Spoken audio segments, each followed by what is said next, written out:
জবান সচল আছে, চোখ সচল আছে, কান সচল আছে, সবকিছু সচল আছে, রূপ নাই। জুনায়েদ হাবিব আর জুনায়েদ হাবিব নাকি লাশ। আমি আজকে আপনাদের এখানে আসছি, আমাকে জুনায়েদ হাবিব স্লোগান দিয়ে মিষ্টি উঠেছে, কিন্তু যদি আমার ভিতরে ব্যাটারিটা না থাকে, আল্লাহ পাকের হুকুমটা যদি না থাকে, ওই দিন যদি আমি আপনাদের এখানে আসি আর আপনারা যদি আমার এখানে কেউ উপস্থিত হন, আমাকে প্রত্যেকে বলবেন লাশ। এই যে রূপটা ভিতরে আছে, যার কারণে আমার সবকিছু সচল। ঢাকা শহরে অনেক সময় যাওয়ার সময় মোদিজি জাতীয় সামনে, প্রেস ক্লাবের সামনে দেখি রাস্তার আইল্যান্ডের উপরে অনেক লোকজন শুয়ে ঘুমাইছে। এখন তাদের যে ঘুমটা আমি লক্ষ্য করে দেখেছি যে আমরা বাড়িতে যাইয়া ভালো বিছনাপত্রে আরামের বিছনায় শুয়ে আমরা যেরকম ঘুমাই, এর চাইতে ভালো ঘুম নাকে যাকে ট্রাকের ইঞ্জিন ওই জায়গায় মানুষগুলি ঘুমায়। আমি বেশ কয়েকবার সেখানে গাড়ি থামাইয়া নামছি, নাইমা যায় দেখলাম কি যে মানুষ ঘুমাইতেছে, পাশে দিয়ে কোপটা ঘুরতেছে, উপরে যাইয়া তার শরীরের মধ্যে নাক লাগে, সুইংটা দূর দেয়।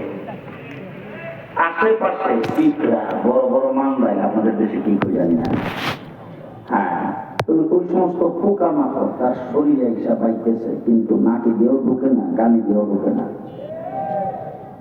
আমার বুঝাইতে পারতেছি না।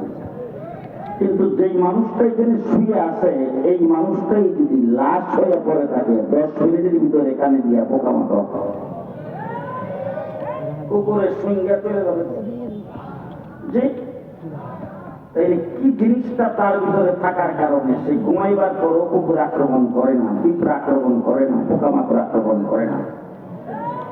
আজ পর্যন্ত কোনদিন তো ওই ডাক্তারের কাছে গেলাম না যে ডাক্তার সাহেব আমার ভিতরে যে রূহটার অবস্থাটা কি একটু দেখেন। আজকে হযরত মাওলানা আব্দুল গফফার সাহেব এখানে আসছেন, আমার আগে আব্দুল বাসের খান সাহেব বয়ান করে গেছেন। আমি পরিষ্কার ভাষায় আপনাদেরকে বলে গেলাম, ওলামায়ে কেরাম হলো জনগণের আল্লাহর মানুষগুলোর ইমানদারদের রূহের ডাক্তার। এখন ডাক্তারের কাছে যদি আপনার দাঁত যাওয়ার পরে যদি বলেন ডাক্তার সাহেব আমার পেটে ব্যথা করতেছে, তারা সেটা বলবেন,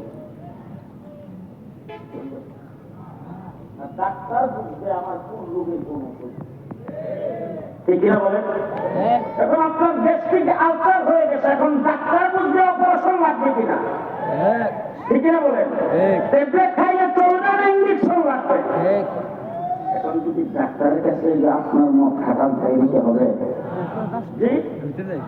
এই জন্য আমার যারা এখানে বসতেন